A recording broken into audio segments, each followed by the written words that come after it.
நீங்கள் எப்போ பாரு திமுகவை விமர்சனம் பண்ணிகிட்டே இருக்கீங்க. முதலீடு வரல, ஒன்றும் வரல, சும்மா புரிந்துணர்வு ஒப்பந்தம் மட்டும் போட்டுக்கிறீங்கன்னு சொல்லிட்டு. ஜூனியர் குப்பண்ணாவுக்கு பிரியாணி வாங்குறியா சார்?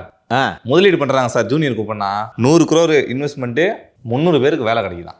அதே மாதிரி இன்னொரு நிறுவனமும் பண்ணுறாங்க, அனில் சேமியா. அடுத்து முதலீடு பண்ணுற நிறுவனங்களோட பேரை சொல்லவா? சொல்லுங்கள் சார். பொம்மி நைட்டிஸ், மான்மார் குடைகள், ராம்ராஜ் காட்டன் வேட்டிகள். அதெல்லாம் முதலீடாக தெரியலையா? மைசூர் பாக்காரன்ட்ட வாங்குறீங்க, இப்போ அடுத்து பிரியாணி கடைக்காரன்ட்ட வாங்கிறீங்க.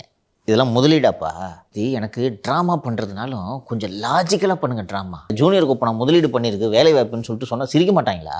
அப்போ நீங்கள் என்ன கேட்பீங்கன்னா, அப்புறம் எதுக்கு ஸ்பெயினுக்கு போனீங்க? ஏங்க அதுக்கு லாஜிக்கலாக பண்ண மாட்டிங்களா? நீங்கள் இந்த மாதிரி ஒரு அறிவு வளர்ச்சி குன்றிய ஒரு நபரை நீங்கள் தொழில்துறை அமைச்சராக போட்டால் என்னென்னலாம் நடக்கிறது தெரிகிறதா? அஃபிஷியலாக அனௌன்ஸ் பண்ணியிருக்காங்க. தெரியுதா உங்களுக்கு? சார் இப்போ அது ஒரு பிஸ்னஸ்ஸு. அவன் பக்கத்து ஸ்டேட்டுக்காரன் கூகுளை கூட்டின்னு வந்து இன்வெஸ்ட் பண்ண வைக்கிறான். 15 பில்லியன் டாலர். நீங்கள் அனில் சேமியா, பொம்மி நைட்டி, மைசூர் பாகு. இல்லை சிரிக்க மாட்டாங்களாப்பா? இது தெரியல பார்த்தியா உங்களுக்கு? இல்லை சார், மக்களே நம்ப வச்சிட்டாங்க சார் இதெல்லாம் முதலீடுன்னு சொல்லிட்டு. அது என்னப்பா முதலீடு? பிரான்ச் எக்ஸ்டெண்ட் பண்ணுறாங்க, அது முதலீடாப்பா? நீ கூட நாளைக்கு ஃப்ரான்ச்சைஸி எடுத்து நீ கூட பிரான்ச் ஓப்பன் பண்ணலாம். நீ முதலீட்டாளரா? பிரிகேடை முதலீடு நாங்கள் ஞாபகம் இருக்கா?